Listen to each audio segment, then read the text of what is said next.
Rusikareegel peaks olema see, et me anname lapsele nutiseadme võimalikult hilja. Ja me peaksime lähtuma 2 küsimusest. Esiteks, kas lapsel on mingisuguseid huvisid, mida nutiseade saaks toetada? Näiteks joonistamine, laulmine, tantsimine, robootika. Näiteks, kui teda huvitab tantsimine, siis muidugi vaadates mingit tantsuvideot saab ta uusi ideid selle kohta, milliseid liigutusi üldse teha. Või teda saab panna YouTube'i abil mõnda täitsa tantsu sellises trenni, kus ta nagu õpibki mingisuguseid uusi liigutusi ja täitsa sisukaid asju, eks. Aga teine küsimus on ka see, et kas laps suudab ise kontrollida seda.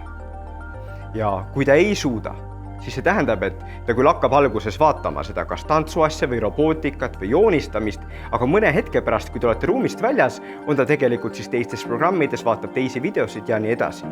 Ta ei suuda veel ennast kontrollida. Ja laste puhul on see normaalne, et nad ei suuda ennast kontrollida, aga siis ongi meie koht teda aidata sellega, et me näiteks piiramegi, et ainult ta on pool tundi vaatab seda asja ja siis lasete tal iseseisvalt tantsida või tantsite näiteks temaga koos.